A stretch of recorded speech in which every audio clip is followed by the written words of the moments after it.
Hello and welcome to the new class.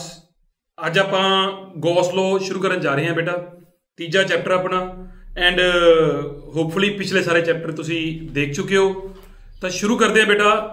Gauss law actually जेडे scientist ने बनाया, he was a German scientist. उनका नाम Karl फ्राइडरिच Gauss, बहुत बड़ा नाम है। एंड बस आपा जेड़ा इनू कहना करना है वो सिर्फ गॉस लॉ ही कहना करना है। ओके, सो गॉस लॉ करन तो पहला जी अज के लैक्चर च आप जी प्राइमरीली उसकी तैयारी करनी है भी गॉस लॉ समझिए किदा। जे अज का लैक्चर तुसीं बड़े वधिया तरीके नाल अटेंड कर लिया सारा, तो जिहड़ा कल का लैक्चर है मैनूं लगदा कि कल आप गॉस लॉ का बड़ा कुछ खत्म कर जाना है, तो तुहानूं एन क्लीयर हो जाना सारा। सो गॉस लॉ की पहली प्राइमरीली कंडीशन यह है कि आपको थोड़ी डॉट प्रोडक्ट की नॉलेज होनी चाहिए है। तो डॉट प्रोडक्ट के लिए आप की करन लगे बेटे, तुसीं ये +1 च पढ़िया है टॉपिक। तो मैं जल्दी जल्दी क्विक रिवीजन कराऊंगा, ताकि मैं बोर्ड से पहले लिख के रख लिया सारा कुछ। डॉट प्रोडक्ट जी है इनू असी स्केलर प्रोडक्ट भी कहने बेटा, ठीक है। It is also known as scalar product.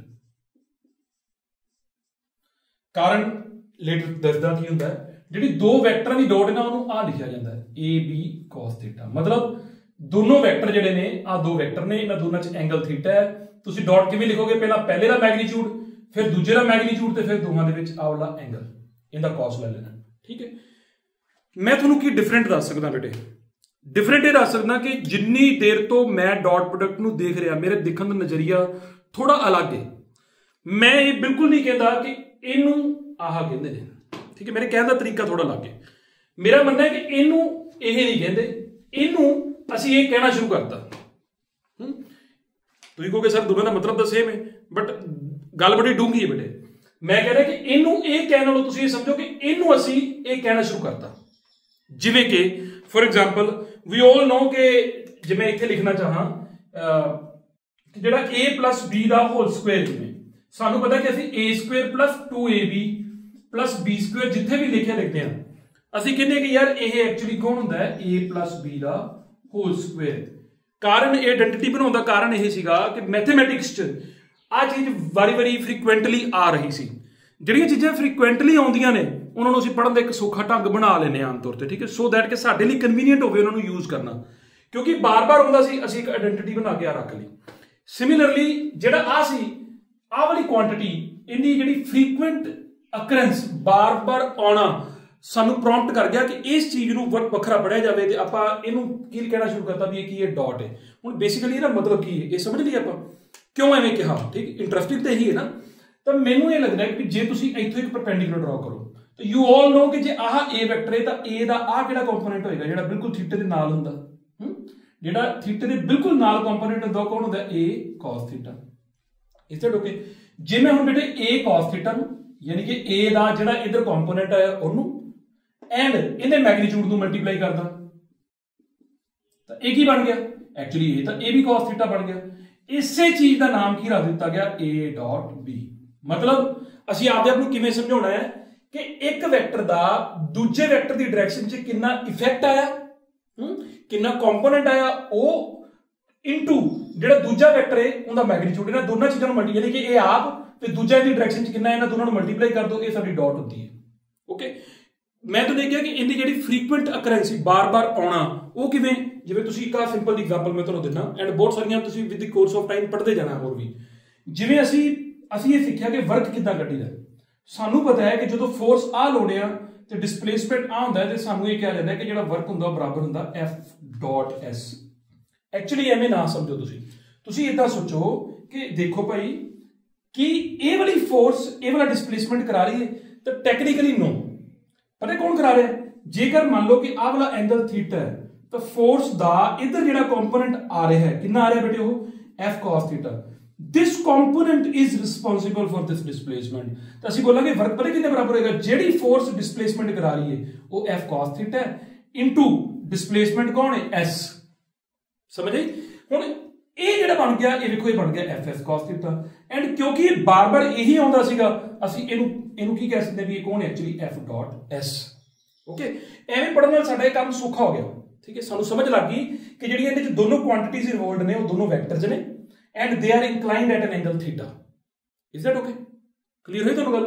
हुण जिवें देखो जे मेरी फोर्स एंगल बदलेगी आ वाली तो उवें वर्क भी बदलेगा। ठीक है, मतलब जी समझ गए ना इस गल, उवें वर्क बदलेगा, यानी कि एक्सेलरेशन की चेंज होगी, इस वर्क भी चेंज होगा क्योंकि फोर्स इधर को चेंज होएगी। ये सी बेटे डॉट प्रोडक्ट की गल। अजे मैं आ दसना तुहानूं भी स्केलर क्यों कहते हैं। इस तो बाद आप की करते हैं स्पैशल केसिस अपन पता होने चाहिए ने। जेकर दो वैक्टर एक दूसरे के पैरेलल होण तां फिर उन्हां च एंगल कितनी डिग्री हुंदा है। जो दो वैक्टर पैरेलल होण, जिवें मान लो डिस्प्लेसमेंट इधर हो रहा है, फोर्स भी इधर लगन लग पे, तो फिर दोनों च एंगल कितनी डिग्री होगा, 0 डिग्री। जो एंगल 0 डिग्री होएगा तो फिर डॉट प्रोडक्ट कितनी आएगी, असं कहांगे ए डॉट बी बराबर कितनी आएगी, ए बी cos 0। cos 0 कितना होता है 1, सो a डॉट b कितने बराबर आ गई, सिंपली ए बी दे। हुण इहनूं एवें भी ले लो बेटे कि जो दो वैक्टर एक दूसरे के उत्ते जड़ जाण बेटा, आ b है ते दूजा इन्ना a है। हुण a डॉट b जदों तुसीं लोगे तुसीं कहोगे ए तेरा इस b दी डायरेक्शन च कितना कंपोनेंट आया, कहंदा मैं तां आप ही b दी डायरेक्शन च बैठा। ओके, असं क्या सानूं करना की चाहिए कि जिन्ना a जिहड़ा है b दी डायरेक्शन जावे इनटू b दा मैग्नीट्यूड करना होंदा। जदों तूं सारे ही आ गए ते b नूं किहदे नाल मल्टीप्लाई करता, सारे नाल ही करता। इज दैट ओके, क्लीयर होगी गल तुहानूं सारिआं नूं। सिमिलरली इत्थे एक स्पैशल केस होर भी कर सकते हो, जे मान लो एक ए वैक्टर दी डॉट ए नाल ही लेंदे आपां, कोई वैक्टर आपदे आप नाल ही कितना एंगल बनाउंदा पता तुहानूं, ए वैक्टर दी डॉट ए नाल ही आपदे आप नाल मतलब सेम डायरेक्शन होगी तो फिर एंगल कितना बनेगा 0, तो ए बनूगा ए cos 0। cos 0 कितना होता है बेटे 1, सो आंसर कितना हो गया a स्क्वायर। इन्हें मैं यूज करना है हुणे थोड़ी देर तक। ठीक है, सो इन्हें ध्यान च रख लेना कि किसी वैक्टर दी आपदे आप नाल ही डॉट उहदे मैग्नीट्यूड दा स्क्वायर हो जाती है। नेक्स्ट, जे ए एंटी पैरेलल होवे b दे फिर की होगा, एंटी पैरेलल का मतलब होता है बेटे आह डायरेक्शन ऑपोजिट, यानी कि एंगल कितने डिग्री हो गया 180 डिग्री। जे एंगल 180 डिग्री है तो आप कहेंगे डॉट कितने बराबर होगी पुत, A dot B, A B cos 180 बन गया। थोड़ा बस आ वैल्यूज बच्चे याद होनी चाहिए सारियां किनिया कने टोटल। मैनू लगता है कि जे आप थोड़ा जा सोचिए ना तो मैनू लगता है कि वध तो 10-15 values accept your 10th class जो टेबल याद किया 10 वैल्यूज होर याद करनी पैनी है। वैसे लेटर स्टेज मैं इनकी एक वीडियो बनावांगा, तुहानूं इंटीमेट भी कर दांगा चैनल ते, वो शो भी होने लग पेगी जिंदे मैं तुहानूं ट्रिग्नोमेट्रिक रेशियोज दी वैल्यूज करनियां सिखाउणियां ने। ठीक है, तो cos 180 कितना है -1, तो इहदा मतलब कितना हो गया माइनस दा ए बी, -1 हो गया ना। सो इहदा आंसर कितना आ गया माइनस दा ए बी। ओके, जेकर दो वैक्टर एक दूसरे के परपेंडिकुलर हो जान, हुण परपेंडिकुलर का मतलब पता की है कि उन्हां च एंगल कितनी डिग्री हो जाए 90 डिग्री, तो फिर ए डॉट बी कितनी आएगी। देखो जेडे आम बच्चे ने वो तो सिर्फ आंसर याद रखते हैं, जिवें cos 90 कितना होगा 0, तुसीं कहोगे डॉट 0 आएगी।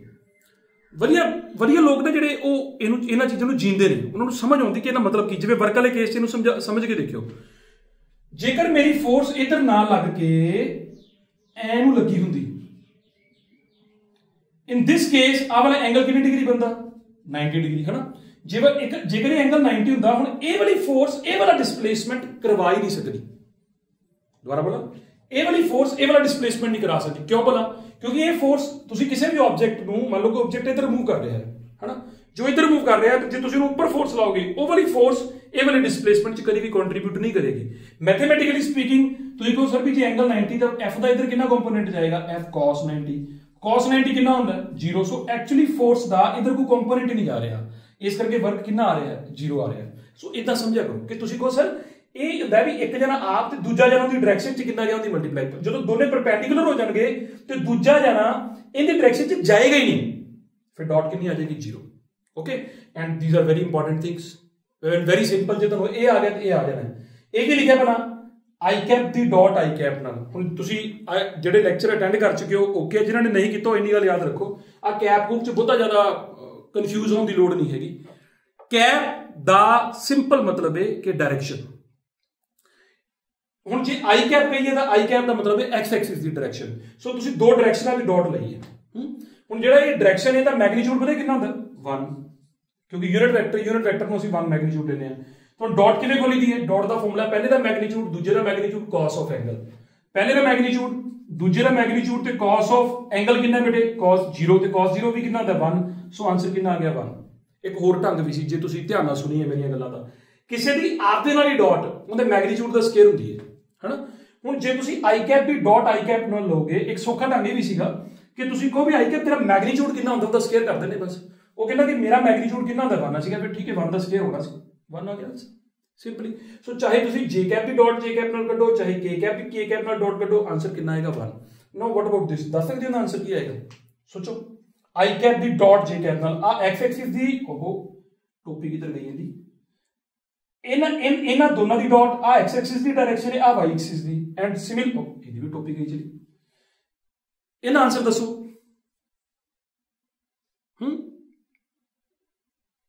बोलो बोलो, क्योंकि आह एक्स एक्सिस की डायरेक्शन है, आ वाई एक्सिस की डायरेक्शन है, तो एंगल कितने डिग्री हो गया 90। तो जे एंगल 90 हो गया तो डॉट कितनी आएगी बेटे 0। अरे cos 90 0 होता, सिमिलरली ये भी 0, सिमिलरली ये भी 0। जे तुहानू ये वाले रिजल्ट आ गए तो अगला टॉपिक जिहड़ा कि मैं प्रूफ नहीं दे रहा वो तुसीं अपने आप घरे करके देख सकते हो, ठीक है। सो मैं तुहानू दस रहा कि इहदे विच यूज होना तुसीं की आ चीज़ां ने, तो हुण अपने कोल की है कि यूजली वैक्टर्स एवें दे लिखे आ जाते हैं।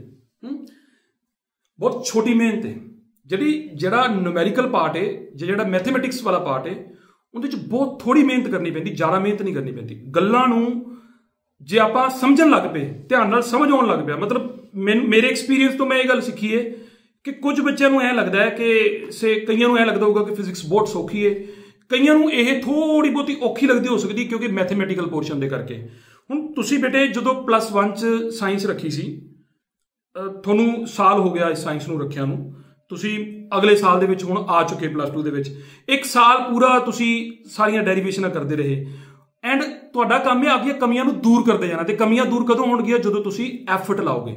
ओके, एफर्ट लाउणा बहुत जरूरी है, मतलब गल नूं समझो, उहनूं लिख के देख लो कि किड्डी गल है। हुण जे दोबारा इन्हां चीज़ां नूं करना पवे फिर माड़ी गल है। तो हुण तुहाडे कोल आह 2 वैक्टर ने बेटे, इन्हां दोनों दी डॉट किवें लईदी मैं तुहानूं दस रिहा, तुसीं प्रैक्टिस करना कि यूज करके किवें होऊगा।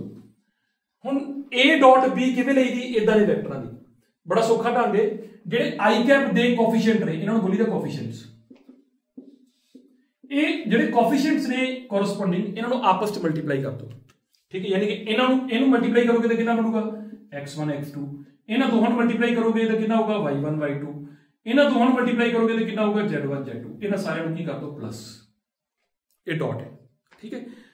फॉर एग्जांपल एग्जांपल करने तो पहला एक बहुत बहुत बहुत इंपॉर्टेंट गल जिहड़ी तुहाडे नाल करनी है वो ये है कि जे एक आ वैक्टर दिता होया है, तुहानूं एक सिखाया जाता है कि किसी भी वैक्टर का जिहड़ा मैग्नीट्यूड हुंदा वो बराबर हुंदा रूट दे विच।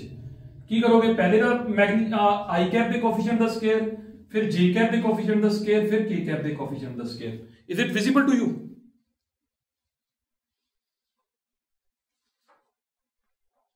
ठीक है, तो है नहीं विजिबल से, ओके। तो आपां की करना है, इनू समझ सकते हैं कि इवें क्यों आया। मैं की करांगा कि ए वैक्टर दी डॉट ए नाल लेना। हुण जदों ए दी ए नाल डॉट लैनी है, इहदा मतलब मैनूं ये 2 बारी लिख लेना चाहिए, ठीक है। लिख ले बेटे, हुण 2 वैक्टर दी डॉट किवें लईदी है, ए दी ए नाल डॉट लैनी, पहला आई कैप दे कोफिशिएंट्स नूं मल्टीप्लाई कर दो, फिर जे कैप दे कोफिशिएंट्स नूं मल्टीप्लाई कर दो, फिर के कैप दे कोफिशिएंट्स नूं मल्टीप्लाई कर दो, जेड स्क्वायर ही आ जाएगा। एंड तुहानूं पता है कि किसी वैक्टर दी आप दे नाल डॉट कितने बराबर हुंदी है, उहदे मैग्नीट्यूड दा स्क्वायर, है ना। सो आ गया, तो जे ये आ गया, इहदा मतलब ए कितने बराबर होएगा, वो होएगा रूट दे which x square plus y square plus z square. Is that okay? ठीक है। सो इहदा मतलब ये हो गया कि सानू एक किसी वैक्टर दा, किसी गिवन वैक्टर दा मैग्नीट्यूड कढना आ गया।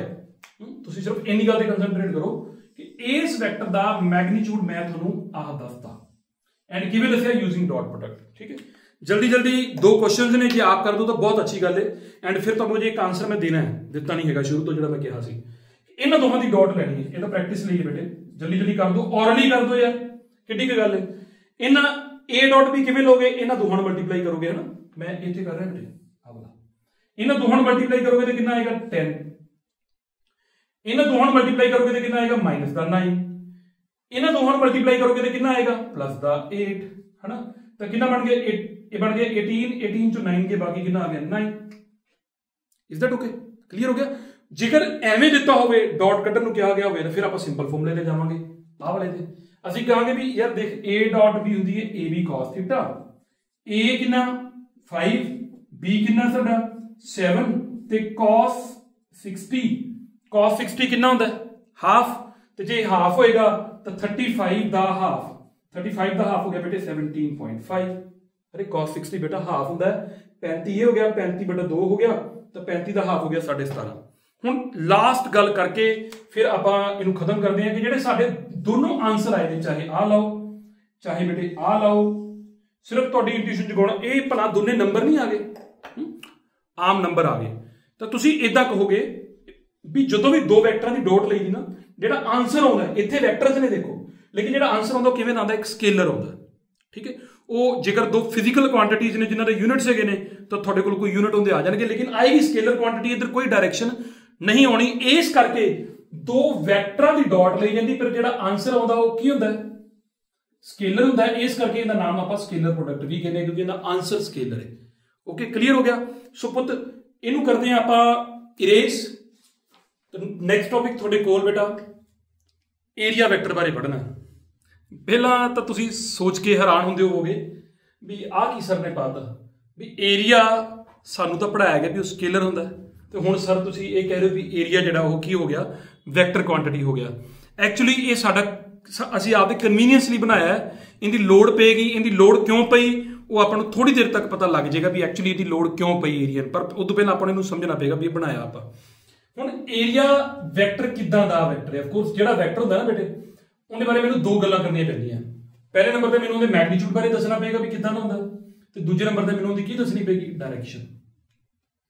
ठीक है, हुण जिहड़ा एरिया वैक्टर हुंदा, जिहड़ा उहदा मैग्नीट्यूड है वो किवें दा हुंदा, देखो पढ़ो, वो सेम हुंदा है as that of given area. जिहड़ा भी तुहानूं एरिया गिवन है उहदा उन्ना एरिया ले लो। ठीक है, एंड इस एरिया की चॉइस आप आपदे दिमाग नाल करांगे। ठीक है, एक बार सुन लो, जिवें फॉर एग्जाम्पल एक बिल्कुल फ्लैट सरफेस है मेरे को, एंड वो फ्लैट सरफेस मेरा किधर गया, तो जिहड़ा ये जिवें हुण सरफेस है बिल्कुल फ्लैट है। ठीक है, एंड एक रैक्टेंगल की शेप च, इदां दी कोई भी शेप बेटे हो सकती सी, मैं मान लो क्या बनाया। सब तो पहले नंबर ते जिन्ना इहदा एरिया है वो एरिया ले लो। उस तो बाद की करना है, direction is along the outward ड्रानो, दो वर्ड एक बार नाम पढ़ो तुसी। ठीक है, तुसी कहो डायरैक्शन इज अलोंग कहते बेटा नॉर्मल, नॉर्मल मतलब की होता है अलोंग दी परपेंडिकुलर, यानी कि जे तुसी इहदा इस एरिया दा, जे इहदा एरिया ए है, जे तुसी इहदा एरिया वेक्टर लिखना चाहते हो तो किवें लिखोगे, तुसी कहो सर वेक्टर पता कितने बराबर होगा, मैग्नीट्यूड तो उहदा ए ही होएगा। तो उहनूं डायरैक्शन आप किवें लिखदे हुंदे बेटा, कैप आ गए ना, तो जे मैं इस डायरैक्शन का नाम एन कैप रखदा, नॉर्मल, नॉर्मल मतलब इहदे ते परपेंडिकुलर ऐ करके, तो इनका नाम एन कैप रखदा ते आ वेक्टर बन गया बेटे, मैग्नीट्यूड बराबर एरिया दे ते डायरैक्शन परपेंडिकुलर वाली। ठीक है, अजे दो वर्ड्स पर मैं गल नहीं की करांगा। ओके, हुण फॉर एग्जाम्पल जिवें मैं तुहाडे नाल गल करां भी अपने कोल टोटल 3 स्टैंडर्ड प्लेन्स हुंदे ने, जे आपां 3 स्टैंडर्ड प्लेन्स दे एरिया वेक्टर लिखने चाहिए तो आपां लिख सकदे हां। ठीक है, मैं की करदा कि जिहड़ी मेरे कोल आ शीट है इहदी जिहड़ी लेंथ है वो मान लो कि मैं 20 सेंटीमीटर ले ला, एंड जिहड़ी इहदी ब्रेडथ है वो आपां ले लैंदे 10 सेंटीमीटर। ठीक है, हुण तुहानूं इहदा एरिया पता लग गया कितना है, आ 20 है, आ 10 है, इहदा एरिया कितने सेंटीमीटर स्क्वायर हो गया, 20 × 10 कितना हो गया, 200 सेंटीमीटर स्क्वायर।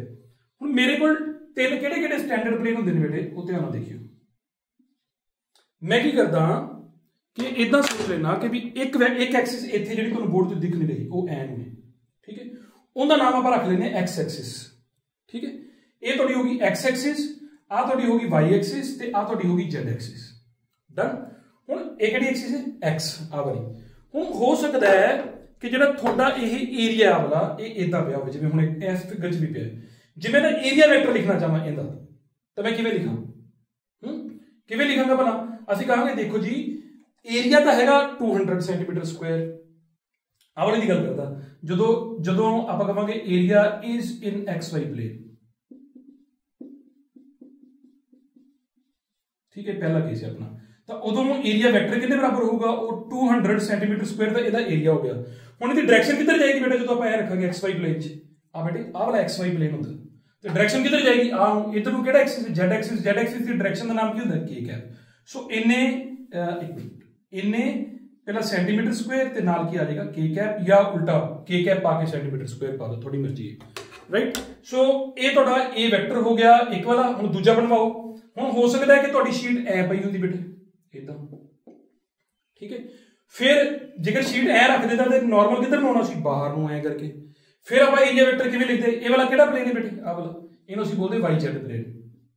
जो तुहाडा एरिया वाई जेड प्लेन च हुंदा ਤਾਂ ਉਹਦਾ ਏਰੀਆ ਵੈਕਟਰ ਜਿਹੜਾ ਉਹ ਕਿੱਧਰ ਨੂੰ ਜਾਂਦਾ 200 ਸੈਂਟੀਮੀਟਰ ਸਕੁਆਇਰ ਤੇ ਉਹਦੀ ਡਾਇਰੈਕਸ਼ਨ ਕਿੱਧਰ ਆਉਂਦੀ ਬਾਹਰ ਨੂੰ ਕਿਹੜੀ ਐਕਸਿਸ ਹੈ ਆਪਣੀ एक्स एक्सिस है ना सो इतने कितना आ जाता आई कैप एक प्लेन रह गया केड़ा रह गया बेटे जेकर मैं शीट नूं इदां रखदा आ वाला जदों आप इदां रखांगे तो एरिया वेक्टर जिहड़ा वो किधर नूं जाएगा वो एम इधर नूं किहड़ी एक्सिस है वाई एक्सिस तो उनका आंसर कितना होना सीगा जदों वो वाला हुंदा प्लेन वो वाला प्लेन होना सी बेटे जेड एक्स या एक्स जेड प्लेन ते जिहड़ा एक्स जेड प्लेन है उहदे विच जदों एरिया जांदा तां उनका एरिया वेक्टर बनना सी 200 सेंटीमीटर स्क्वायर ਤੇ ਨਾਲ ਕਿੰਨਾ ਜੀ ਕੈਪ ਆਈ ਹੋਪ ਕਿ ਤੁਹਾਨੂੰ ਇਹ ਗੱਲ ਕਲੀਅਰ ਹੈ ਠੀਕ ਹੈ ਓਕੇ ਹੁਣ ਅਗਲੀ ਗੱਲ ਸੁਣੋ ਇਹ ਸੀਗਾ ਜਦੋਂ ਫਲੈਟ ਸਰਫੇਸ ਹੋਵੇ ਤਾਂ ਆਪਾਂ ਏਰੀਆ ਵੈਕਟਰ ਕਿੱਦਾਂ ਲਿਖਦੇ ਹਾਂ ਲੇਕਿਨ ਆਮ ਤੌਰ ਤੇ ਕਈ ਵਾਰੀ ਇਦਾਂ ਵੀ ਹੋ ਜਾਂਦਾ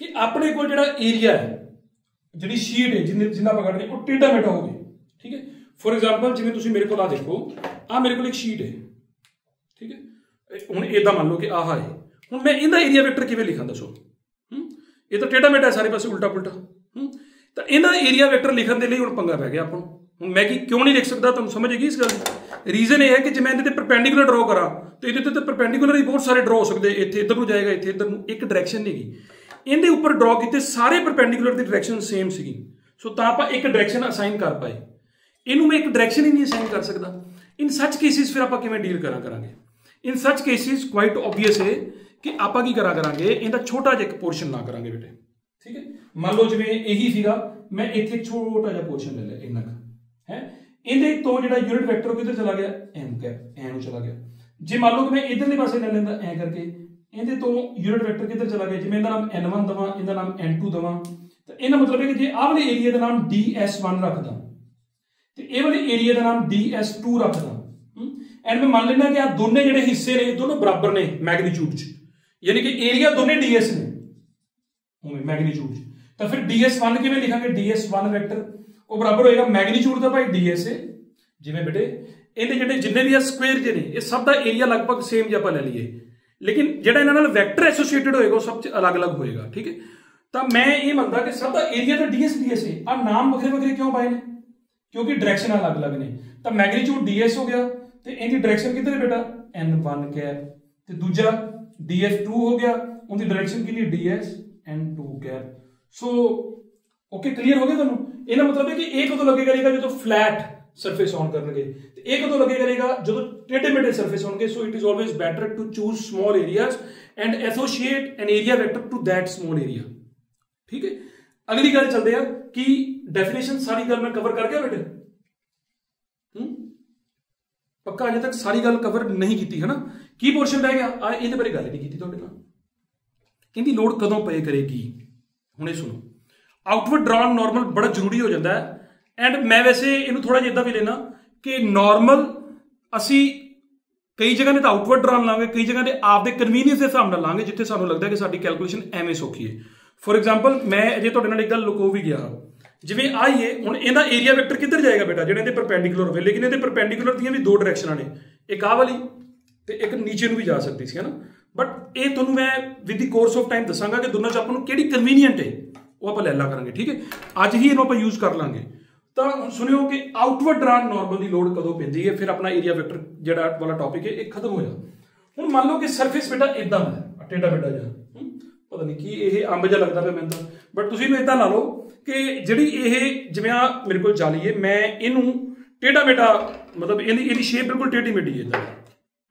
चलो छोटो इहदी जगह ते तुसीं इदां समझ लो कि मेरे कोल आह सरफेस है एंड ये सरफेस जिहड़ा है सारा टेढ़ा मेढ़ा हुण जे मैं इहदे ते एरिया वेक्टर डिफाइन करने होण तां किवें करांगा ठीक है तो एरिया वेक्टर किवें डिफाइन करांगे सुनियो ऑफ कोर्स हुण जे मैं सारे दा लै नहीं सकदा क्योंकि जे किते भी परपेंडिकुलर ड्रॉ करांगा सब दी डायरेक्शन अलग अलग जाण वाली ठीक है मैं की करदा कि जिवें मान लो मैं इत्थे एक छोटा जिहा स्क्वायर ले ला इहदा जिहड़ा डायरेक्शन किधर जाएगी ए नूं तां इत्थे जिहड़ा बनेगा ds1 वेक्टर है इज दैट ओके एंड जिहड़ा इधरले पासे आपां लांगे आ वाला ये किहड़ा बनेगा ds2 वेक्टर है एंड जे मैं इत्थे लवां बेटे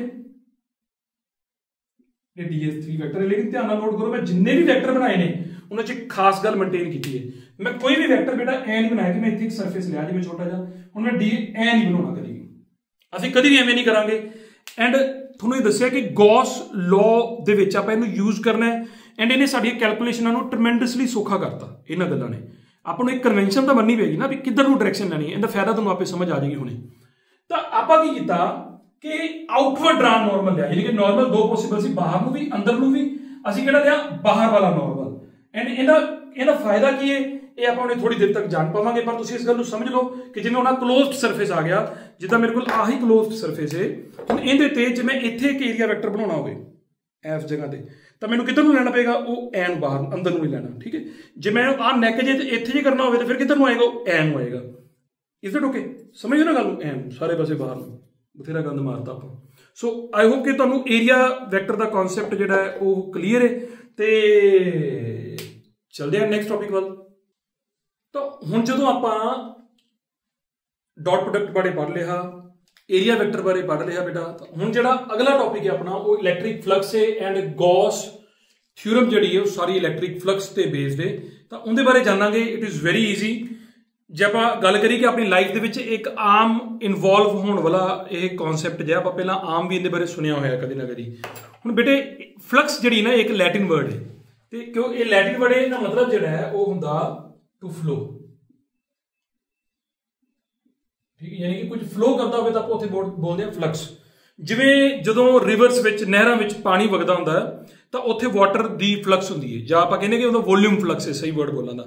हुण जे तुहानूं मैं कहां कि पानी दा वॉल्यूम फ्लक्स चीज़ की है जदों नहर च वगदा हुंदा है, जिवें जदों हड़ आउणे हुंदे ने तो दसना शुरू कर दिंदे ने भी इन्ने लीटर पानी पर मतलब डे आ रहा है, जां पर आर आ रहा है भाखड़ा विच, जां फलाना किते भी आ रहा होगा।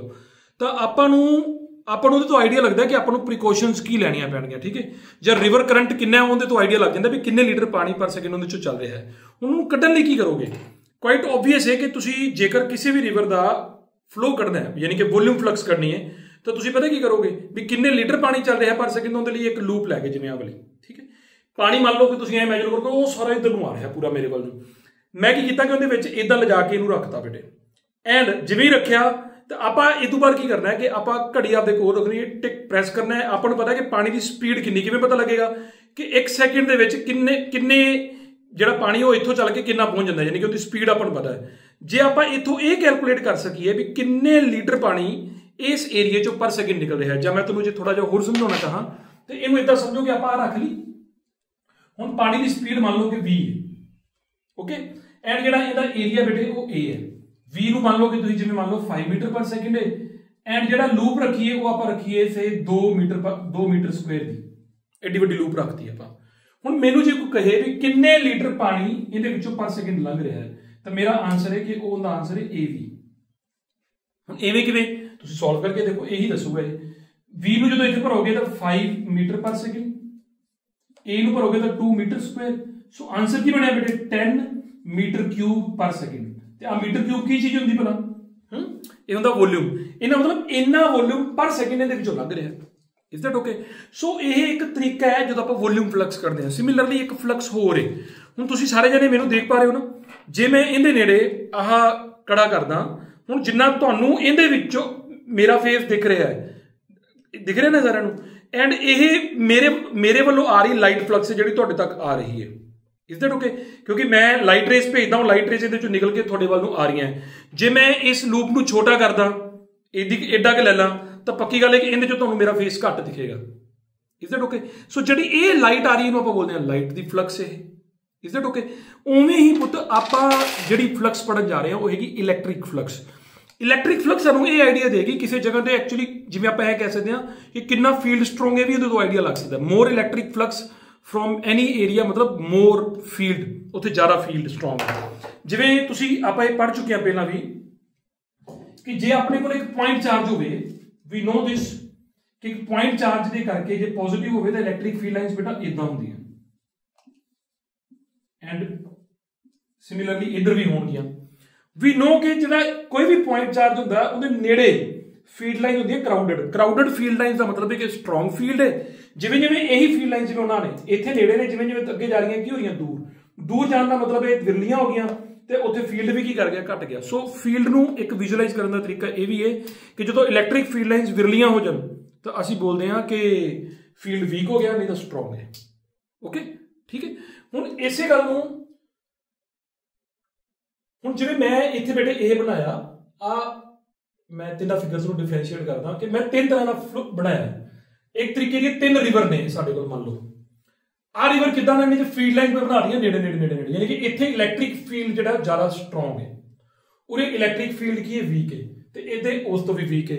ਹੁਣ ਜੇ ਮੈਂ ਤੁਹਾਨੂੰ ਪੁੱਛਾਂ ਕਿ ਬੇਟਾ ਜੇ ਤਿੰਨਾਂ ਲੂਪਸ ਦਾ ਏਰੀਆ A ਹੈ ਤਾਂ ਤਿੰਨਾਂ ਵਿੱਚੋਂ ਜਿਹੜੀ ਇਲੈਕਟ੍ਰਿਕ ਫਲਕਸ ਯਾਨੀ ਕਿ ਲਾਈਕ ਜਿਵੇਂ ਉਵੇਂ ਪਾਣੀ ਵਰਗੀ ਚੀਜ਼ ਤੁਸੀਂ ਸਮਝ ਲਓ ਕਿ ਕਿੰਨੀਆਂ ਫੀਲਡ ਲਾਈਨਸ ਇਸ ਏਰੀਆ 'ਚੋਂ ਲੰਘਣਗੀਆਂ, ਉਹ ਕਿਹਦੇ ਤੇ ਡਿਪੈਂਡ ਕਰਦਾ ਹੈ। ਆਫ ਕੋਰਸ ਜਿੰਨਾ ਜ਼ਿਆਦਾ ਫੀਲਡ ਸਟਰੋਂਗ ਹੈ ਉਨੀਆਂ ਜ਼ਿਆਦਾ ਫੀਲਡ ਲਾਈਨ ਉਹਦੇ 'ਚ ਜ਼ਿਆਦਾ ਲੱਗਣਗੀਆਂ। ਸਭ ਤੋਂ ਜ਼ਿਆਦਾ ਫਲਕਸ ਇਹਦੇ 'ਚ ਹੋਏਗੀ, ਉਸ ਤੋਂ ਘੱਟ ਇਹਦੇ 'ਚ ਹੋਏਗੀ, ਸਭ ਤੋਂ ਘੱਟ ਇਹਦੇ 'ਚ ਹੋਏਗੀ। ਜਦ ਕਿ ਏਰੀਆ ਤਿੰਨਾਂ ਦਾ ਸੇਮ ਹੈ ਤਾਂ ਇਹ ਡਿਪੈਂਡ ਕਰਦਾ ਸੋਰਸ ਜਿਹਦੇ ਤੋਂ ਫੀਲਡ ਆ ਰਿਹਾ ਹੈ। ਜੇ ਸਟਰੋਂਗ ਫੀਲਡ ਆ ਰਿਹਾ ਹੈ ਤਾਂ ਜ਼ਿਆਦਾ ਫਲਕਸ, ਜੇ ਵੀਕ ਫੀਲਡ ਆ ਰਿਹਾ ਤਾਂ ਘੱਟ ਫਲਕਸ। ਸੋ ਇੱਥੋਂ ਅਸੀਂ ਕਿਸ ਰਿਜ਼ਲਟ ਤੇ ਪਹੁੰਚੇ ਕਿ ਜਿਹੜੀ ਫਲਕਸ ਹੈ ਹਨਾ, ਜਿਹੜੀ ਸਾਡੀ ਇਲੈਕਟ੍ਰਿਕ ਫਲਕਸ ਹੈ ਉਹ ਕਾਹਦੇ ਤੇ ਡਿਪੈਂਡ ਕਰਦੀ ਹੁੰਦੀ, ਸੋਰਸ ਤੇ ਵੀ। ਸਿਮਿਲਰਲੀ ਜਿਹੜਾ ਵੋਲਿਊਮ ਫਲਕਸ ਹੁੰਦਾ ਵਾਟਰ ਦਾ ਉਹ ਵੀ ਡਿਪੈਂਡ ਕਰਦਾ ਕਿ ਰਿਵਰ ਕਿੰਨਾ ਫਾਸਟ ਚੱਲ ਰਿਹਾ। ਜੇ ਰਿਵਰ ਦੀ ਸਪੀਡ ਜ਼ਿਆਦਾ ਹੋਏਗੀ ਚੱਲਣ ਦੀ ਤਾਂ ਆਫ ਕੋਰਸ ਉਸੇ ਲੂਪ ਚੋਂ ਪਰ ਸੈਕਿੰਡ ਜ਼ਿਆਦਾ ਪਾਣੀ ਵੀ ਲੰਘੇਗਾ। ਸਮਝ ਲਓ। ਤਾਂ ਆਪਾਂ ਪਹਿਲੇ ਰਿਜ਼ਲਟ ਤੇ ਇਹ ਪਹੁੰਚੇ ਕਿ φ E ਦੇ ਡਾਇਰੈਕਟਲੀ ਪ੍ਰੋਪੋਰਸ਼ਨਲ ਹੁੰਦਾ। ਓਕੇ, ਕਲੀਅਰ ਹੋਈ ਗੱਲ। ਅਗਲੀ ਗੱਲ ਆਓ, ਹੁਣ ਤੁਸੀਂ ਇੱਥੇ ਦੇਖੋ ਐਂਡ ਮੈਨੂੰ ਇਹ ਲੱਗਦਾ ਕਿ ਹੁਣ ਤੁਸੀਂ ਮੇਰੇ ਨਾਲ ਆਪੇ ਕਰਵਾ ਦੇਣਾ, ਜ਼ਿਆਦਾ ਤਾਂ ਕਰਵਾਈ ਜਾਣਾ। ਇੱਥੇ ਕੀ ਫਰਕ ਪਾਇਆ ਹੁਣ ਧਿਆਨ ਨਾਲ ਦੇਖੋ, ਮੈਂ ਕੋਸ਼ਿਸ਼ ਇਹ ਕੀਤੀ ਕਿ ਸਭ ਤੋਂ ਜਿਹੜੀ ਵਿਡਥ ਸੇਮ ਰਹੇ। ਜਦੋਂ ਵਿਡਥ ਸੇਮ ਰੱਖੀ ਹੁੰਦਾ ਮਤਲਬ ਕੀ ਹੁੰਦਾ ਭਰਾ ਦੱਸੋ, ਹਰੀ ਅਪ। ਜਦੋਂ ਆਪਾਂ ਇਲੈਕਟ੍ਰਿਕ ਫੀਲਡ ਲਾਈਨਸ ਦੀ ਵਿਡਥ ਸੇਮ ਰੱਖਦੇ ਹਾਂ ਉਹਦਾ ਮਤਲਬ ਕੀ ਹੈ, ਇਹਦਾ ਮਤਲਬ ਇਹ ਹੈ ਕਿ ਜਿਹੜਾ ਫੀਲਡ ਹੈ ਵਾਲਾ ਇਹ ਯੂਨੀਫਾਰਮ ਹੈ। ਠੀਕ ਹੈ, ਜਦੋਂ ਯੂਨੀਫਾਰਮ ਫੀਲਡ ਦੇ ਵਿੱਚ ਤੁਸੀਂ ਕੀ ਕੀਤਾ ਕਿ ਪਹਿਲਾਂ ਇੰਨੀ ਰੱਖ ਲਈ, ਫਿਰ ਉਸ ਤੋਂ ਵੱਡੀ ਕਰਤੀ, ਫਿਰ ਉਸ ਤੋਂ ਵੱਡੀ ਕਰਤੀ। ਇਹਨਾਂ ਤਿੰਨਾਂ ਕੇਸਿਸ ਦੇ ਵਿੱਚ ਕੀ ਫਲਕਸ ਸੇਮ ਰਹੇਗੀ। ਦਿਸ ਇਜ਼ ਲਾਈਕ, ਹੁਣ ਤਾਂ ਮੈਂ ਆਪਦੀ ਐਗਜ਼ਾਮਪਲ ਨਾਲ ਦੱਸ ਦੇਣਾ ਕਿ ਜਿਵੇਂ ਹੁਣ ਇਲੈਕਟ੍ਰਿਕ ਫਲਕਸ ਜਾਂ ਲਾਈਟ ਦੀ ਫਲਕਸ ਇਹਦੇ 'ਚ ਆ ਰਹੀ ਹੈ, ਤੁਸੀਂ ਮੇਰਾ ਫੇਸ ਦੇਖ ਪਾ ਰਹੇ ਹੋ ਹਨਾ, ਤੇ ਜਦੋਂ ਇਹਦੇ 'ਚ ਆ ਰਹੀ ਤਾਂ ਵੀ ਫੇਸ ਦੇਖ ਪਾ ਰਹੇ ਹੋ। ਕਿਹਦੇ 'ਚ ਜ਼ਿਆਦਾ ਦੇਖੋਗੇ, ਆਫਕੋਰਸ ਆ ਜਾਂ ਆ ਵਾਲਾ। ਕੁਆਇਟ ਓਬਵੀਅਸ ਹੈ ਕਿ ਜਦੋਂ ਆਪਾਂ ਏਰੀਆ ਵੱਡਾ ਕਰਦੇ ਹਾਂ, ਚਾਹੇ ਹੁਣ ਮੇਰਾ E ਫਿਕਸਡ ਇਸ ਕੇਸ 'ਚ, ਇੱਥੇ ਕੀ ਫਿਕਸਡ ਹੈ ਆਪਣਾ E ਫਿਕਸਡ ਹੈ ਹਨਾ, ਚਾਹੇ E ਫਿਕਸਡ ਹੈ ਤਾਂ ਫਿਰ ਏਰੀਆ ਮੈਟਰ ਕਰ ਰਿਹਾ ਹੈ। ਜਿੰਨਾ ਏਰੀਆ ਵੱਡਾ ਉਨੀ ਜ਼ਿਆਦਾ ਫਲਕਸ। ਤਾਂ ਅਸੀਂ ਕਹਾਂਗੇ ਕਿ ਇੱਕ ਰਿਲੇਸ਼ਨ ਸਾਨੂੰ ਹੋਰ ਸਮਝ ਆ ਗਿਆ ਕਿ ਫਲਕਸ ਕਿੰਨੇ ਪ੍ਰੋਪੋਰਸ਼ਨਲ ਹੈ A ਦੇ। ਇਜ਼ ਦੈਟ ਓਕੇ, ਕਲੀਅਰ ਹੋ ਗਈ ਗੱਲ। ਹੁਣ ਅਗਲੀ ਗੱਲ ਆਉਂਦੀ ਕੀ ਸਿਰਫ ਇਹਨਾਂ ਦੋਨਾਂ ਗੱਲਾਂ ਦੀ ਡਿਪੈਂਡ ਕਰਦੀ ਹੈ। ਤਾਂ ਆਫਕੋਰਸ ਤੁਸੀਂ ਕਿਉਂਕਿ ਬੋਰਡ ਦੇਖ ਪਾ ਰਹੇ ਹੋ, ਤੁਹਾਨੂੰ ਪਤਾ ਹੈ ਕਿ ਐਵੇਂ ਦੀ ਗੱਲ ਨਹੀਂ, ਮੈਂ ਇੱਕ ਹੋਰ ਕੇਸ ਬਣਾਇਆ ਹੋਇਆ। ਇਹਨੂੰ ਕਿੱਦਾਂ ਸਮਝਾਂਗੇ ਆਪਾਂ ਹਨਾ। ਇਹ ਲੂਪ ਜਿਹੜੀ ਹੈ ਨਾ, ਮੈਂ ਲਿਖਤਾ ਕਿ ਲੂਪ ਉਹੀ ਹੈ, ਉਸੇ ਲੂਪ ਨੂੰ ਪਹਿਲਾਂ ਐ ਰੱਖਿਆ, ਫਿਰ ਐ ਕਰਤਾ, ਫਿਰ ਐ ਕਰਤਾ। ਠੀਕ ਹੈ, ਇਹਦੇ ਤੁਹਾਨੂੰ ਦੋ ਤਰੀਕੇ ਕਰਾਵਾਂਗਾ ਬੇਟੇ। ਇੱਕ ਤਾਂ ਜਿਹੜਾ ਮੈਂ ਇੱਥੇ ਲਿਖਾਂਗਾ, ਇੱਕ ਇਸ ਤੋਂ ਬਾਅਦ ਆਪਾਂ ਇੱਕ ਛੋਟੀ ਜਿਹੀ ਡੈਮੋਨਸਟ੍ਰੇਸ਼ਨ ਕਰਕੇ ਵੀ ਦੇਖਣੀ, ਤੁਸੀਂ ਦੇਖਣਾ ਕਿੱਦਾਂ ਨਜ਼ਾਰਾ ਆਉਂਦਾ। ਸਿੰਪਲ ਮੈਥਮੈਟਿਕਸ ਲੱਗਣਾ ਹੈ ਪਰ ਬੜੀ ਘੈਂਟ ਚੀਜ਼ ਹੈ, ਉਹ ਤੁਹਾਨੂੰ ਬੜਾ ਵਧੀਆ ਲੱਗੇਗਾ ਉਹ। ਸੋ ਮੈਨੂੰ ਇਹ ਲੱਗਦਾ ਹੈ ਕਿ ਫਰਕ ਕੀ ਪੈ ਰਿਹਾ, ਹੁਣ ਏਰੀਆ ਤਾਂ ਉਨਾ ਹੀ ਹੈ ਲੂਪ ਦਾ, ਲੇਕਿਨ ਫਰਕ ਕੀ ਪੈ ਰਿਹਾ ਹੈ ਕਿ ਜਿਹੜਾ ਸਾਡਾ E ਹੈ ਉਹ ਇੱਧਰ ਨੂੰ ਹੈ, E ਦੀ ਡਾਇਰੈਕਸ਼ਨ ਆਹ ਹੈ। ਠੀਕ ਹੈ, ਇਸ ਵਕਤ ਜਿਵੇਂ ਏਰੀਆ ਵੈਕਟਰ ਬਣਾਉਣਾ ਚਾਹਾਂਗੇ ਇਸ ਲੂਪ ਦੇ, ਹੁਣ ਏਰੀਆ ਵੈਕਟਰ ਕਿੱਧਰ ਬਣਾਵਾਂਗੇ ਆਪਾਂ, ਇਹ ਆਹ ਵਾਲਾ ਹੋ ਗਿਆ, ਪਤਾ ਨਾ ਨਾਰਮਲ ਦੇ ਅਲੋਂਗ ਹੁੰਦਾ। ਹੁਣ ਵੇਖੋ ਮੇਰੇ ਕੋਲ ਦੋ ਚੋਇਸਿਸ ਸੀਗੀਆਂ, ਜਾਂ ਤਾਂ ਮੈਂ ਐ ਬਣਾ ਸਕਦਾ ਸੀ ਜਾਂ ਮੈਂ ਐ ਬਣਾ ਸਕਦਾ ਸੀ। ਇੱਥੇ ਹੁਣ ਆਊਟਵਰਡ ਡਰਾਨ ਨਾਰਮਲ ਨਾਲੋਂ ਆਪਾਂ ਆਪਦੇ ਕਨਵੀਨੀਅੰਸ ਦੇ ਹਿਸਾਬ ਨਾਲ ਚੱਲਣਾ, ਆਪਾਂ E ਫੀਲਡ ਦੇ ਹਿਸਾਬ ਨਾਲ ਚੱਲਣਾ ਕਿ ਸਾਡੀ ਲੂਪ ਆ ਰੱਖੀਏ, ਅਸੀਂ ਆਹ ਵਾਲਾ ਡਾਇਰੈਕਸ਼ਨ ਦੇ ਨਾਲ ਇਦਾਂ ਬਣਾਤਾ ਹੈ। ਐਂਡ ਥੋੜਾ ਹੋਰ ਇਹਨੂੰ ਐਲਾਬੋਰੇਟ ਕਰਾਂਗੇ ਅੱਗੇ ਜਾ ਕੇ। ਇਹ ਆਪਦੀ ਕਨਵੀਨੀਅੰਸ ਲਈ ਬਣਾਉਣਾ ਹੁੰਦਾ ਜਿੱਥੇ ਸੌਖੀ ਕੈਲਕੂਲੇਸ਼ਨ ਹੋ ਜਾਵੇ। ਠੀਕ ਹੈ, ਹੁਣ ਇੱਥੇ E ਤਾਂ ਬੇਟੇ ਅਜੇ ਵੀ ਇੱਧਰ ਨੂੰ ਹੀ ਹੈ, ਲੇਕਿਨ ਕੀ ਚੇਂਜ ਹੋ ਗਿਆ ਬੇਟੇ, ਹੁਣ ਏਰੀਆ ਵੈਕਟਰ ਐ ਨੂੰ ਆ ਗਿਆ ਹਨਾ, ਐਂਗਲ ਕੀ ਬਣ ਗਿਆ, ਕੋਈ ਥੀਟਾ ਬਣ ਗਿਆ। ਐਂਡ ਤੀਜੇ ਕੇਸ 'ਚ ਕੀ ਬਣਿਆ ਭਲਾ, ਤੀਜੇ ਕੇਸ 'ਚ ਕੀ ਕੇਸ ਬਣਿਆ, ਸਾਡਾ E ਅਜੇ ਵੀ ਇੱਧਰ ਹੀ ਹੈ, ਲੇਕਿਨ ਏਰੀਆ ਵੈਕਟਰ ਐ ਨੂੰ ਆ ਗਿਆ। ਐਂਗਲ ਕਿੰਨੇ ਡਿਗਰੀ ਬਣ ਗਿਆ, 90 ਡਿਗਰੀ। ਹੁਣ ਜੇ ਮੈਂ ਤੁਹਾਨੂੰ ਕਹਾਂ ਬੇਟਾ ਕਿ ਇਹਨਾਂ ਦੀ ਤਿੰਨਾਂ ਦੀ ਫਲਕਸ ਨੂੰ ਕੰਪੇਅਰ ਕਰੋ ਹਨਾ, ਤੁਸੀਂ ਇਹਨੂੰ ਇਦਾਂ ਸਮਝ ਲਓ ਕਿ ਮੇਰਾ ਫੇਸ ਤੁਹਾਨੂੰ ਹੁਣ ਜਿੰਨਾ ਦਿਖ ਰਿਹਾ ਇਦਾਂ। ਹੁਣ ਇਹ ਵਾਲਾ ਕੇਸ ਕਿਹੜਾ ਹੈ, ਕੇਸ 1 ਇਧਰੋਂ। ਠੀਕ ਹੈ, ਜਿਹੜਾ ਪਹਿਲੀ ਫਿਗਰ ਬਣਾਈ ਹੋਈ ਹੈ। ਜੇ ਮੈਂ ਇਹਨੂੰ ਟੇਢਾ ਕਰਦਾ ਅਗਰ, ਕੀ ਇਹਦੇ ਵਿੱਚੋਂ ਤੁਹਾਨੂੰ ਮੇਰਾ ਫੇਸ ਉਹਨੇ ਨਜ਼ਰ ਆ ਰਿਹਾ ਹਨਾ। ਇਦਾਂ ਤਾਂ ਨਹੀਂ ਹੋ ਸਕਦਾ, ਨਾ ਮੈਨੂੰ ਤੁਸੀਂ ਉਹਨੇ ਨਜ਼ਰ ਆ ਰਹੇ ਹੋ ਤੇ ਨਾ ਮੈਂ ਤੁਹਾਨੂੰ ਉਹਨਾਂ ਨਜ਼ਰ ਆ ਰਿਹਾ। ਤੇ ਜੇ ਮੈਂ ਬਿਲਕੁਲ ਹੀ ਐਂ ਕਰਦਾ ਤਾਂ ਇਹਦੇ ਵਿੱਚੋਂ ਤੁਸੀਂ ਮੈਨੂੰ ਕਿੰਨਾ ਦੇਖ ਪਾ ਰਹੇ ਹੋ, ਬਿਲਕੁਲ ਵੀ ਨਹੀਂ ਹਨਾ। ਸੋ ਇਹਦਾ ਮਤਲਬ ਇੱਕ ਗੱਲ ਤਾਂ ਪੱਕੀ ਗੱਲ ਹੈ ਕਿ ਇਹਦੇ ਵਿੱਚੋਂ ਤਾਂ ਫਲਕਸ ਹੋ ਹੀ ਜ਼ੀਰੋ ਗਈ। ਉਹ ਸਭ ਤੋਂ ਜ਼ਿਆਦਾ ਇਹਦੇ 'ਚ, ਉਸ ਤੋਂ ਘੱਟ ਇਹਦੇ ਜਦੋਂ ਹੈ ਹੀ ਜ਼ੀਰੋ ਬੇਟੇ। ਸੋ ਸਾਨੂੰ ਇਹ ਸਮਝ ਆਈ ਕਿ ਜਿਵੇਂ ਜਿਵੇਂ ਐਂਗਲ ਵੱਡਾ ਹੁੰਦਾ ਜਾ ਰਿਹਾ ਹੈ, 0 ਡਿਗਰੀ ਤੋਂ 90 ਡਿਗਰੀ ਤੇ ਪਹੁੰਚਦੇ ਫਲਕਸ ਜ਼ੀਰੋ ਹੋ ਗਈ। ਠੀਕ ਹੈ, ਯਾਨੀ ਕਿ ਜਿਵੇਂ ਜਿਵੇਂ ਐਂਗਲ ਵੱਡਾ ਹੁੰਦਾ ਜਾ ਰਿਹਾ ਫਲਕਸ ਘਟਦੀ ਜਾ ਰਹੀ ਹੈ। ਐਵੇਂ ਦਾ ਕਿਹੜਾ ਟ੍ਰਿਗਨੋਮੈਟ੍ਰਿਕ ਰੇਸ਼ੋ ਹੁੰਦਾ ਹੈ ਜਿਹੜਾ ਇਹ ਕੰਮ ਕਰਦਾ ਹੈ ਸਾਈਨ ਕੋਸ ਟੈਨ ਚੋਂ, ਵੀ ਜਦੋਂ ਐਂਗਲ ਵੱਧਦਾ ਹੈ ਤੇ ਉਹ ਘਟਦਾ ਜਾਵੇ।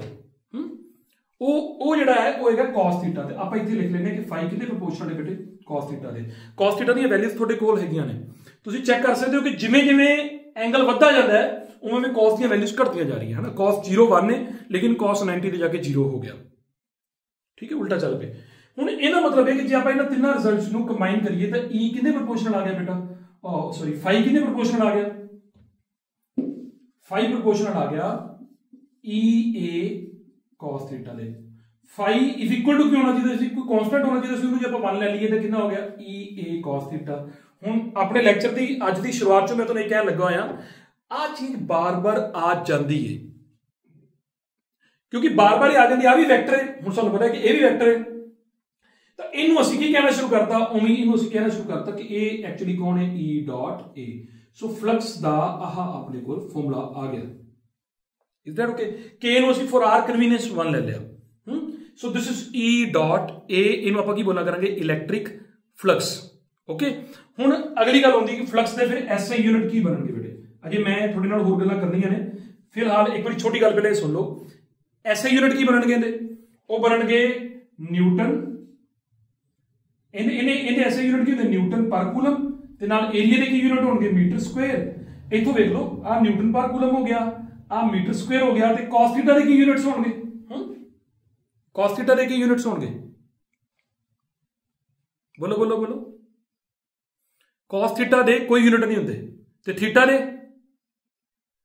ਦੇ ਹੁੰਦੇ ਨੇ ਰੇਡੀਅਨ ਹਨਾ ਤਾਂ cos ਥੀਟਾ ਜਿਹੜਾ ਹੈ ਇਹ ਕੀ ਹੁੰਦਾ ਹੈ ਡਾਈਮੈਂਸ਼ਨਲੈਸ ਯੂਨਿਟਲੈਸ ਤਾਂ ਇਸ ਕਰਕੇ ਇਹਦੇ ਕੋਈ ਯੂਨਿਟ ਨਹੀਂ ਹੋਣੇ ਤਾਂ ਸਾਡਾ ਆਨਸਰ ਕੀ ਬਣ ਗਿਆ ਨਿਊਟਨ ਮੀਟਰ ਸਕੁਅਰ ਪਰ ਕੂਲਮ ਡਾਈਮੈਂਸ਼ਨਲ ਫਾਰਮੂਲਾ ਕੀ ਬਣੂਗਾ ਬੇਟੇ ਉਹ ਵੀ ਬਣਾ ਦਈਏ ਇੱਥੋਂ ਹੀ ਹੁਣ ਡਾਈਮੈਂਸ਼ਨਲ ਫਾਰਮੂਲਾ ਬਣਾਉਣ ਦੇ ਲਈ ਪਹਿਲਾਂ ਤੁਸੀਂ ਕੀ ਲਿਖੋਗੇ ਆ E ਦੀ ਵੈਲਿਊ E ਕੀ ਹੁੰਦਾ ਫੋਰਸ ਬਟਾ ਚਾਰਜ ਤਾਂ mlt - 2 ਨੀਚੇ ਕੀ ਆਏਗਾ 80 ਇਨਟੂ ਕੀ ਆਏਗਾ ਆ ਮੀਟਰ ਦਾ ਸਕੁਅਰ ਯਾਨੀ ਕਿ ਕਿੰਦਾ ਸਕੁਅਰ ਹੋ ਗਿਆ ਲੈਂਥ ਦਾ ਸਕੁਅਰ ਇਹਨਾਂ ਨੂੰ ਸਾਰਿਆਂ ਨੂੰ ਸਕੁਅਰ ਬ੍ਰੈਕਟ ਚ ਪਾਇਆ ਆਨਸਰ ਕੀ ਬਣ ਗਿਆ m l ਦਾ ਕਿਊਬ ਹਨਾ ਤੇ t ਦੀ ਪਾਵਰ -3 ਤੇ a ਦੀ ਪਾਵਰ ਕਿੰਨੀ ਬੇਟੇ ਮਾਈਨਸ ਦਾ 1 ਸੋ ਇਹ ਡਾਈਮੈਂਸ਼ਨਲ ਫਾਰਮੂਲਾ ਬਣ ਗਿਆ ਹੁਣ ਪਰ ਇੱਕ ਗੱਲ ਕੀ ਹੈ ਇਹਨਾਂ ਸਾਰਿਆਂ ਦੇ ਵਿੱਚ ਮੈਨੂੰ ਓਕੇ ਮੈਨੂੰ ਲੱਗਾ ਹੋਣਾ ਕਿ ਤੁਹਾਨੂੰ ਸਮਝ ਆ ਗਈ ਹੋਣੀ ਬਟ ਤੁਹਾਨੂੰ ਆਹ ਚੀਜ਼ ਹੋਰ ਬੜੇ ਘੈਂਟ ਤਰੀਕੇ ਨਾਲ ਸਮਝਾਉਣਾ ਇਹ ਹੁਣ ਸ਼ੌਂਕ ਦੀ ਗੱਲ ਹੈ ਪੁੱਤ ਜਿਹਨੂੰ ਸ਼ੌਂਕ ਹੈ ਉਹ ਨਜ਼ਾਰੇ ਲੁੱਟੇਗਾ ਤਾਂ ਕਿਵੇਂ ਕਰਦੇ ਇਹਨੂੰ ਇਹਦੀ ਇੱਕ ਛੋਟੀ ਜਿਹੀ ਡੈਮੋਨਸਟ੍ਰੇਸ਼ਨ ਕਰਕੇ ਦੇਖਦੇ ਹਾਂ ਆਹ ਵਾਲੀ ਜਗ੍ਹਾ ਤੇ ਇਹ ਇੱਥੇ ਮੈਨੂੰ ਬਹੁਤਾ ਸਵਾਲ ਨਹੀਂ ਆਉਂਦਾ ਕਿਉਂਕਿ ਮੈਨੂੰ ਸਿੱਧਾ cos ਥੀਟਾ ਦੱਸਣਾ ਪਿਆ ਤੁਹਾਨੂੰ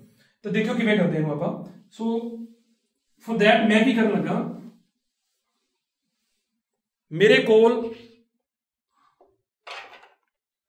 ਆਹ ਪੁੱਤ ਇੱਕ ਟਾਰਚ ਹੈ ਠੀਕ ਹੈ ਐਂਡ ਇਹ ਮੇਰਾ ਲਾਈਟ ਦਾ ਸੋਰਸ ਹੈ ਇਹਦੇ ਚੋਂ ਮੇਰੀ ਲਾਈਟ ਫਲਕਸ ਨਿਕਲੇਗੀ ਓਕੇ ਐਂਡ ਇਹਨੂੰ ਮੈਂ ਜਗਾ ਰਿਹਾ ਆ ਦੇਖੋ ਤੁਹਾਨੂੰ ਉੱਥੇ ਦਿਖ ਰਹੀ ਹੋਏਗੀ ਲਾਈਟ